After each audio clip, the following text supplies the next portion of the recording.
Welcome to Joy in Our Town. My name is Arlene Makoko, and our topic is the economy. I'm joined by Susan Shin. She's a staff attorney with NEDAP. Thanks so much for joining us. Thanks for having me. How has the economic crisis affected New Yorkers? Well, I think it's affected New Yorkers in a lot of negative ways. At our organization, NEDAP, we work primarily with low-income New Yorkers, and for them, we've seen that they've always been in a state of economic crisis, but definitely we hear from more and more New Yorkers who are now unemployed as a result of the economic crisis and facing other issues as a result. Interesting. Like, what kind of issues are you hearing about? Well, we work a lot on issues such as foreclosure prevention from a policy standpoint, and so we hear a lot about this. I mean, this is an issue that we've heard about for many years, but definitely something that's more in the forefront, more in the media now. We hear from people who are going into a lot of debt because they've lost their job, they can't make payments on their credit cards anymore. As a result, they're being harassed by debt collectors, or even being sued by debt collectors. These issues are showing up on their credit report and actually making it harder for them then to try to find a job, try to find housing. So it's kind of a vicious cycle. Interesting. So what kinds of problems are you hearing from people on your hotline? On our hotline, we are hearing mostly, I think, about abusive debt collection issues and also about problems with people's credit reports.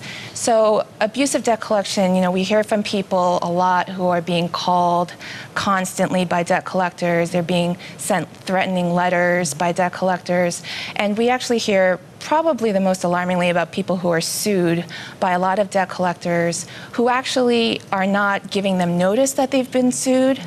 So when we hear from people, they just may have gotten a notice that their bank account was frozen or that their wages are about to be garnished, or they might have just seen something on their credit report that says that there is a judgment now against them.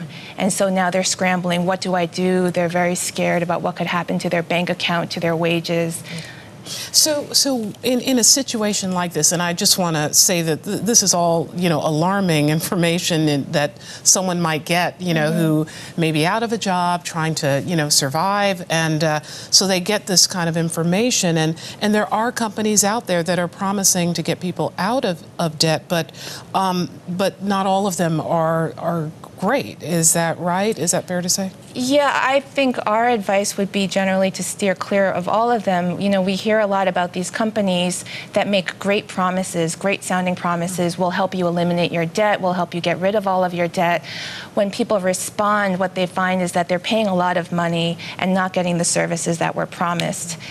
Basically, the way these companies work, which are known as debt settlement companies, is they ask people to set aside money every month into an account. They say to them, once you've saved enough money, we're going to negotiate these great discounts for you on all of your debts. But what they don't tell people is, meanwhile, you're not paying your creditors, so your creditors are going to start collection activities against you. They probably will also sue you, and meanwhile, your credit reports are getting ruined as well.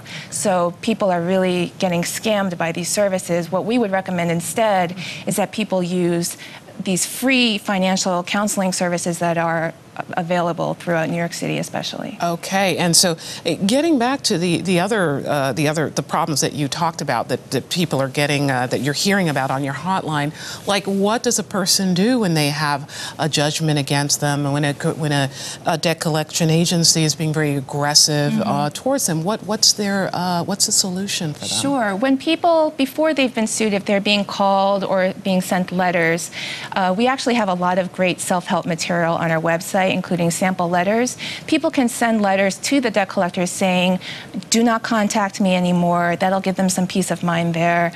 Or they can tell them that they dispute the debt, that they want to request more information about the debt. And I would refer people to our website, nedap.org, and there's a section called Resources for Consumers where people can find these sample letters.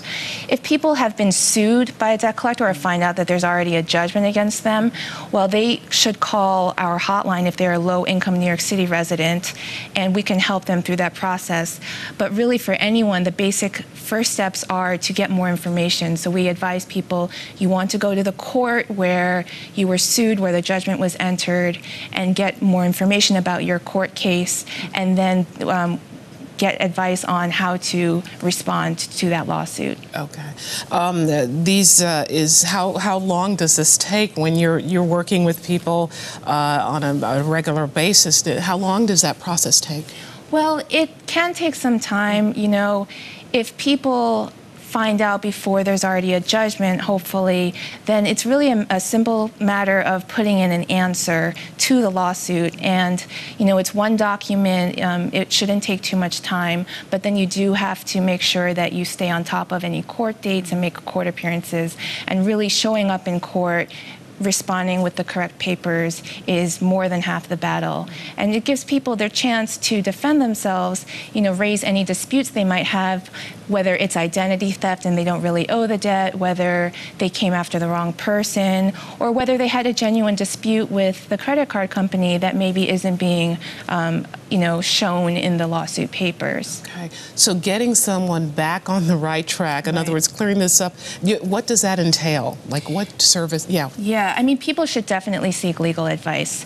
So if you're a low-income New York City resident, you should call our hotline. And what we do is walk people through the process. You get your court file, and then we help you decide, you know, figure out what papers you'll need to file. You definitely want to get legal advice because you want to make sure that you get all